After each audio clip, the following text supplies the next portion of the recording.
کیونکہ کوئی دیکھے نہ دیکھے، شبیر تو دیکھے گا۔ پیسے کمانے کے لیے انسان نہ جانے کیا کیا جتن کرتا ہے، کبھی دن رات محنت مشقت اور کبھی مختلف ہیلے بہانوں سے پیسے کمانے کا سلسلہ جاری رہتا ہے۔ لیکن شبیر نے گجرات میں ایک ایسے مزدور کو دیکھا ہے جو انسانوں کی توہم پرستی سے فائدہ اٹھا کر پیسے کمانا چاہتا تھا، اور اپنے مقصد کے حصول کے لیے اس نے اپنی جان کی بازی تک لگا دی تھی۔ یہ منظر جو آپ دیکھ رہے ہیں گجرات کے علاقے کنجاہ کے ایک کھیت کا منظر ہے، جہاں آس پاس کے رہنے والے جمع ہیں اور کچھ لوگ بیلچوں اور ہاتھوں کی مدد سے مٹی ہٹا رہے ہیں۔ تھوڑی سی مٹی ہٹی تو لکڑی کے تختے نظر آنے لگے۔ یقیناً یہ کسی کی قبر تھی جو کھودی جا رہی تھی، شاید پوسٹ مارٹم کے لیے۔ لیکن دوسری طرف شبیر نے دیکھا کہ گاؤں کے کچھ لوگ اس قبر کے کنارے بڑی عقیدت کے ساتھ دعا کے لیے ہاتھ بلند کیے ہوئے تھے، اور ایک آدمی قبر کے پاس چارپائی پر اطمینان سے بیٹھا ہوا تھا۔ شبیر بھی اس عجیب و غریب منظر کو دیکھنے کے لیے وہاں چپ چاپ کھڑا ہو گیا۔ قبر سے مٹی ہٹانے کا کام مکمل ہو چکا تھا، اور اب قبر پر ڈھکے ہوئے لکڑی کے تختوں کو ہٹایا جا رہا تھا۔ قبر کشائی کے اس واقعے سے پہلے یہ جان لیجئے کہ توہم پرستی نے انسان کی بصیرت تک چھین لی اور وہ انہونی پر یقین کرنے لگا۔ قصہ کچھ یوں تھا کہ ایک دن 40 سالہ مزدور محمد افضال بھٹے پر کام کر رہا تھا۔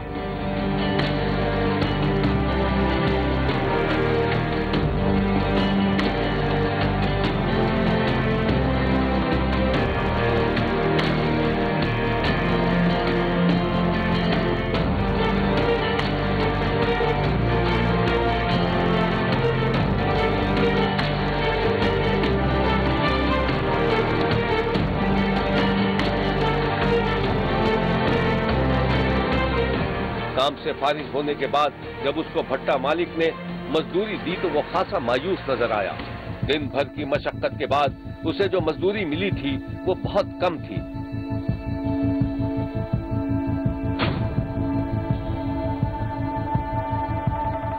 افضال اداسی کے عالم میں گھر کی طرف چل دیا، لیکن راستے میں ایک جگہ بیٹھ کر کچھ سوچنے لگا۔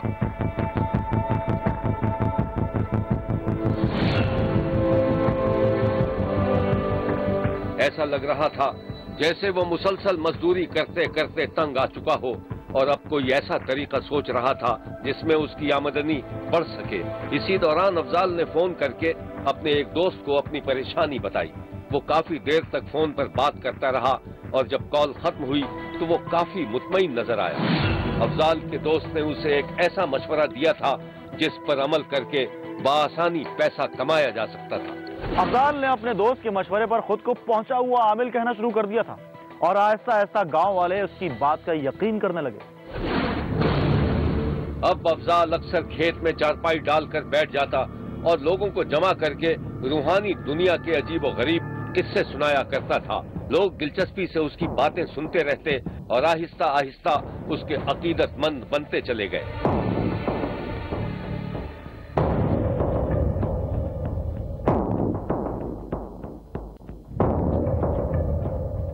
ان دنوں کچھ کاشتکاروں کی فصلیں نہیں ہو سکیں تو افضال نے ان کی پریشانی دور کرنے کے لیے ان کے لیے وظیفہ کرنے کا یقین دلا دیا۔ رات کا وقت تھا۔ افضال اپنے 2 دیہاتیوں کو لے کر کھیت کی طرف جا رہا تھا۔ ان کے ہاتھوں میں بیلچے اور پھاوڑے تھے۔ افضال تھوڑی تھوڑی دور پر جھک کر زمین پر ہاتھ رکھتا، پھر اس کی مٹی اٹھا کر اسے جانچتا اور مٹی پھینک کر آگے بڑھ جاتا تھا۔ ایک جگہ پہنچ کر افضال نے اپنے ساتھیوں کو زمین پر بیٹھنے کے لیے کہا۔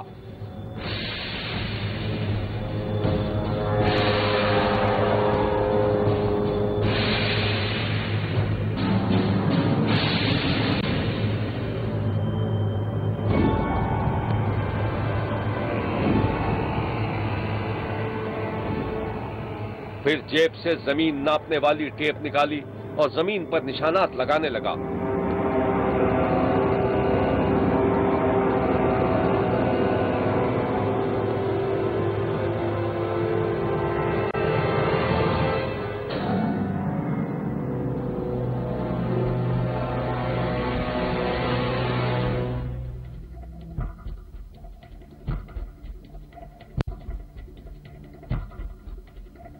اس کام سے فارغ ہونے کے بعد اس نے ساتھیوں کو زمین کی کھدائی کا حکم دے دیا۔